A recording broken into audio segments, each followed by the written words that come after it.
Good morning students. Siddhi Hindi Vidyalaya की इस online classes में आपका हार्दिक स्वागत है।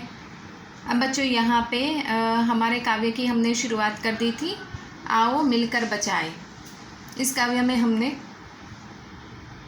लेखिका निर्मला ने जो आदिवासी संथाली समाज से है और उन्होंने यहाँ पे संथाली समाज आदिवासी समाज को बचाने के लिए तरह तरह के कौन कौन से उन्होंने बातें हमें मुख्य तत्व बताए हैं उसके बारे में हमने देखा। थोड़ा सा रिवीजन कर लेते हैं। अपनी बस्तियों को नी होने से शहर की आबो हवा से बचाए उसे, अर्थात यहाँ पे हम जिस समाज से हैं, हम जिस बस्ती में रहते हैं, हमारा जो आदिवासी समाज है, उस आदिवासी समाज को बचाने के लिए हम सबको मेहनत करनी पड़ेगी।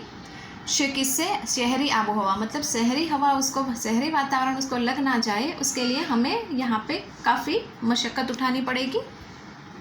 बचाए डूबने से पूरी की पूरी बस्ती को हड़िया में, अर्थात यहाँ पे उन्होंने बताया कि हमारी पूरी की पूरी जो आदिवासी समाज है उसको हमें इस तरह से डूबने से, अर्थात यह नष्ट होने से हमें अपने समाज को बचाना है।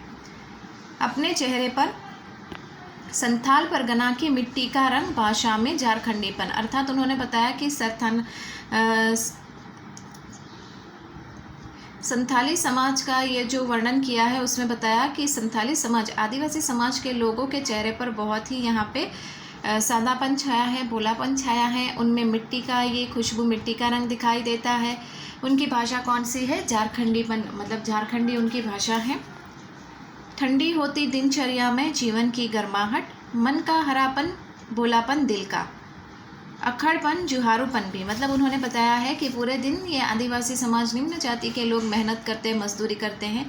दिनचर्या ये पूरी उनकी मेहनती होती है। फिर शाम के समय वो जब घर आते तब वो एक मुस्कुराहट के साथ मन का ये जो बोझ है, ये जो थकावट है, वो उतारने का प्रयास करते हैं। उनका मन कैसा है? भोला होता है। उनमें स्वाभिमान ज़्यादा होता है। अन्याय अत्याचार को वो बर्दाश्त बहुत ही, मतलब यहाँ पे उनका शोषण होता है और कभी कभी उसके खिलाफ वो आवाज़ भी उठाते हैं। भीतर की आग,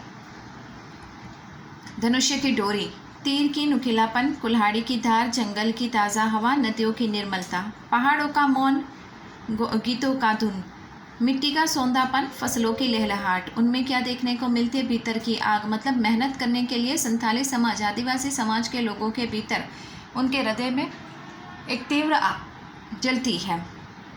धनुष्य की डोर, तीर की नुकीलापन, कुल्हाड़ी की धार, इसका प्रयोग करके वो अपने जीवन में कार्य करते हैं।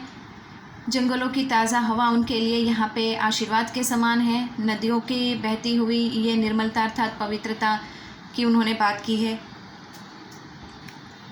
पहाड़ों के बीच में वो रहकर शांति को महसूस करते हैं। गीतों का धुन, उनके जो गीत होते हैं, आदिवासी समाज की जो संस्कृति, जो लोकगीत होते हैं, उसको वो गुनगुनाते हैं। मिट्टी का सौंधापन, फसलों की लहलहाट, मतलब यहाँ पे उनके जो मेहनत करते हैं, उनके गाँव की जो मिट्टी है उसमें से जो आने वाली सुगंध है वो उनके रोम रोम में बसी हुई है। फसलों की लहलहाट, मतलब वो फसल को पैदा करने के लिए जो मेहनत करते हैं उसके बारे में उन्होंने बताया है।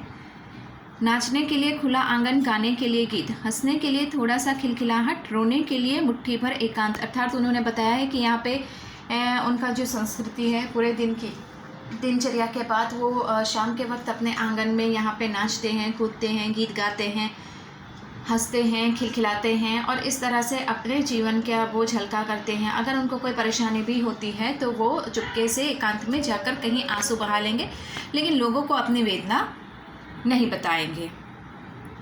अब यहाँ से आगे बढ़ते हैं। बच्चों के लिए मैदान, पशुओं के लिए हरी हरी घास, बूढ़ों के लिए पहाड़ों की शांति, मतलब गाँव में यहाँ पे संथाली समाज, आदिवासी समाज के निम्न जाति के लोगों के लिए बच्चों के लिए खुले मैदान जिसमें वो घूम सकते हैं, दौड़ सकते हैं। पशुओं के लिए हरी हरी घास, पशु कहीं भी विचरण करके आराम से अपना भोजन ग्रहण कर सकते हैं। बूढ़ों के लिए पहाड़ों की शांति, मतलब यहाँ पे कवि बताते हैं कि जो बूढ़े इंसान होते हैं, ये बूढ़े इंसान के लिए जैसे समय बीतता जाता है उनके लिए शांति वाला माहौल अच्छा लगता है। तो यहाँ पे उनकी मृत्यु के बाद वो इसी पहाड़ों की शांतियों में खो जाते हैं यहाँ पे। और इस अविश्वास भरे दौर में थोड़ा सा विश्वास, थोड़ी सी उम्मीद, थोड़े से सपने, मतलब अविश्वास भरा दौर, बिल्कुल सही बात। ये जो समय है बच्चों, ये अविश्वास से भरा हुआ है।